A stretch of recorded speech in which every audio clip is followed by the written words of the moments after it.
மைசூர் முதல் கொங்கு மண்டலம் வரை விரிந்து பறந்திருந்த சாம்ராஜ்யத்தை ஆட்சி செய்த மாவீரன் ஹைதர் அலிக்கு பிறந்த குழந்தைதான் திப்பு சுல்தான். இந்த மைசூர் சமஸ்தானம் ஏற்கனவே ஆங்கிலேயருக்கு எதிரான 2 யுத்தங்களை சந்தித்திருந்தது. 2 யுத்தங்களில் சிந்திய இரத்தத்தின் ஈரமும் இறந்த தந்தையின் கவலையும் மாறுவதற்குள்ளாக 3வது யுத்தம் தொடங்கியது 1790ஆம் ஆண்டு. 2 யுத்தங்களும் ஆங்கிலேயரை எதிர்த்து நடந்தது. இப்பொழுது 3வது யுத்தம். கடுமையான கடுங்கோலனான காரன்வாலிஸ் மைசூரை நோக்கி படையெடுத்தான். புலி பாய்ச்சலுக்கு தயாரானார் திப்பு சுல்தான். தனது தளபதிகள் பூர்ணையாவும் மிர்சாதிக்கும் ஆயத்தமானார்கள்.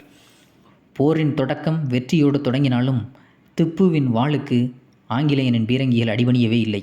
4 பக்கம் ஆங்கிலேயரின் வெற்றி வந்து சேர்ந்தது. காரன்வாலிஸின் பீரங்கி மைசூர் கோட்டையவே முட்டியது.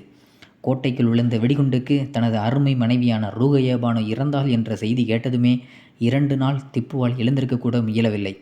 வேறு வழியே இன்றி அமைதியான உடன்படிக்கைக்கு தயாரானார் திப்பு சுல்தான். வெள்ளைக்கொடி ஏந்திய ஆங்கிலேயன் பக்கம் சென்றார் மிர்சாதிக்.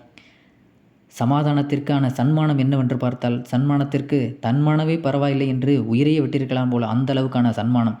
3.6 கோடி உடனடியாக பணம் செலுத்த வேண்டும்.